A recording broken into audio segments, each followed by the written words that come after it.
Magandang araw sa inyo lahat mga kaibigan, mga kapatid. I'm Resto Domingo. Ngayon pong month of January 2025, maulan.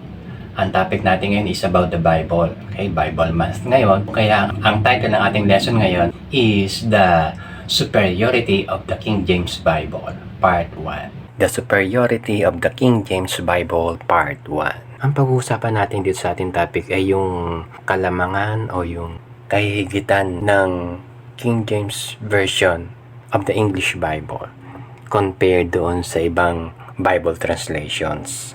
Dahil ang King James Version of the Bible ang siyang pinakamalapit na translation sa English version from the original text na Hebrew and Greek. Kung naalala nyo, tuwing January ay pinag-aaralan natin ang istorya tungkol sa Bible o yung kung paano nagawa ang Bible. Yung difference ng King James Version compared dun sa ibang version ng English version ng Biblia. Itong ating topic ngayon na superiority of the King James Bible ay review sa aking dalawang group of videos tungkol sa Biblia. Ito yon yung The Origin of the Bible. Itong picture sa bandang kaliwa, mayroong 7 parts.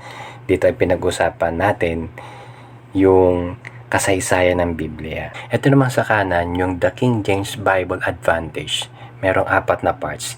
Pinag-usapan natin yung advantages ng King James Bible compared dun sa other English translations of the Bible. Maraming pong salamat sa mga kapatiran, kaibigan, mga kamag-anak na walang sawa na nanonood at nagre-react, nag-heart, nagda-like ng aking mga videos. Sa Facebook, kung hindi pa kayo nakaka-follow, please follow me para maging updated kayo sa aking mga bagong upload. And also dun sa YouTube, kung hindi pa kayo nakakapag-subscribe, please subscribe and click the notification bell. Maraming salamat. Katulad ng nasabi ko na itong ating pag-aaral ay pagbabalik-aral sa aking dati ng mga videos. Kung kaya dito meron akong picture ng aking dating video na ang title ay The Origin of the Bible Part 6. At syempre, meron akong idadagdag na information tungkol sa King James Version, the English version of the Bible. Doon sa mga kaibigan natin yung kapatiran na hindi pa nakakapanood ng The Origin of the Bible, sana ay panoorin nyo, ilalagay yung link description sa ibaba ng YouTube. Yung picture dito, may nakasulat dyan sa bandang kaliwa, yung The Making of the King James Bible. Ito yung subtopic dito. At dito nakalagay, for almost 270 years, the people satisfied with the King James until 1881, the Revised Version came. So dito, yung superiority ng King James Bible, na ito ay ginamit ng mga tao sa panahon noong 16th century, simula noong 1611 nung nalimbag ito, hanggang 18th century, na satisfied yung mga tao na gamitin ng English Bible na King James Version. Itong picture dito ay diagram ng development ng English version of the Bible. Simula doon sa original manuscripts hanggang doon sa 19th century na pagdating ng English translation of the Bible. Doon sa mga kaibigan, kapatiran natin dyan na nanonood, sana po tingnan nyo yung picture kasi hindi nyo maunawaan yung aking pinapaliwanag dito kung hindi nyo titingnan. At dito, nilagyan ko ng numbers. Okay? 1 to 15. Kulay green yung numbers. Okay? Na dito, simula dun sa 1 to 3, ito yung mga pinagkopyahan ng mga English translation of the Bible. Siyempre, yung original, unang-una, pangalawa, yung early copies, and pangatlo, yung ancient copies. So, papalaki natin yung picture para makita natin ng malinaw. So, merong numbers na kulay green. Yung 1 to 3, yung number 3 dyan, ancient copies, na mapansin nyo, na merong guhit na kulay blue, mataba. Okay, 2 guhit yan na nanggaling doon sa ancient copies. Okay, nakatapat doon sa number 3 na kulay green ay papunta doon kay Tyndale, nakakunik kay Tyndale. Ang ibig sabihin niyan na si William Tyndale may pinagkopyahan siya na ancient copies ng original scripture na Hebrew and Greek. And then yung isang mahabang guhit na kulay blue nakakunik doon sa King James. Okay, na dito na yung King James version of the Bible kinopya yan dun sa ancient copies din na original language na Hebrew and Greek.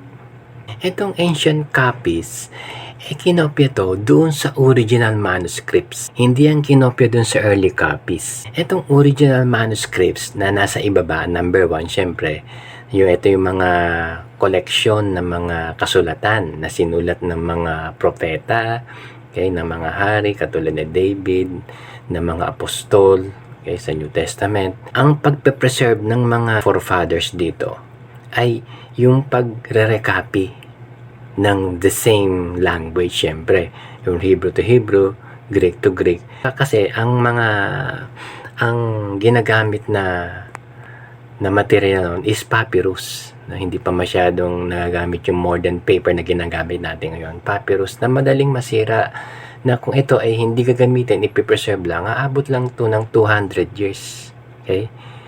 Pero kung palaging babasahin, gagamitin, hindi to aabot ng 100 years. Masisira ka agad. Kung kaya yung pag-iingat ng mga kasulatan, ginagawa sa pagkopya. Kay mano-mano yan, handwriting yan. Na mano-mano itong kinokopya na yung isang Bible, inaabot ng 8 months para makumpleto yung isang Bible na merong 66 books. So, ang ancient copies ay katumbas din ng original manuscripts. Kasi yung original manuscripts, wala na yun. Kaya hindi nagtatagal yun kung kaya kinakailangan makopya ng parehong-pareho. At yun ay nakopya at naging ancient copies. Kaparehas ng value ng original manuscripts. Yun namang number 2. Okay, na nakasulat early copies na merong 3 codices, kay Codex Alexandrinus, Codex Vaticanus, and Codex Sinaiticus. Ito yung mga kasulatan na kulang ang record. Kulang na, binawasan na, dinagdagan pa. Yan yung katangian ng mga codices na ito, yung early copies. Dito, it's seemingly na yung King James Version ay parang naka-base siya kasi nakapatong siya dun sa ibang mga naunang Bible, yung Douay, Bishop, Geneva, Great Matthew, okay? Hanggang dun sa pinakailalim original manuscripts. Ito may pagkakamali dito sa diagram na to. Dinagdag ko yung kulay blue kasi yung mga translators ng King James Bible ay meron silang nakuhang ancient copies ng original manuscript. Kaya hindi nung early copies na 3 codices. Hindi siya connected doon. Kung kaya dun sa ating pag-aaral dun sa origin of the Bible, pinakita ko dun sa part 7 na yung King James Version kompleto, tapos sa ibang version merong kulang na kinumpare ko, meron akong Bible Diglot. Sana mapanood nyo yung part 7. Ang sabi dun sa Psalm 12 verse 6 and 7, "The words of the Lord are pure words, as silver tried in a furnace of earth, purified 7 times. Thou shalt keep them, O Lord, thou shalt preserve them from this generation forever." Ang ating matalinong Diyos, pinreserve niya, iningatan niya yung kanyang salita. Itong Biblia, kung kaya meron tayong Bible ngayon na maasa nating totoong salita ng Diyos. At dito sinasabi, purified 7 times. Na ito ay tumutukoy sa King James Version of the Bible. Kasi yung King James Version, siya yung pinag-aralan na limbag na ginawa, na translate within 7 years from original Hebrew and Greek to English version of the Bible. At itong King James Version of the Bible lumaganap dun sa Western Europe at nakarating dun sa Amerika, na siyang ginagamit palagi ng nakararaming mga Bible scholars. Kung ikaw ay pupunta sa bookstore, sa Christian bookstore, dun sa mga malls, di ba, merong book sales, okay? Meron ka makikitang Bible at maraming version ng Bible.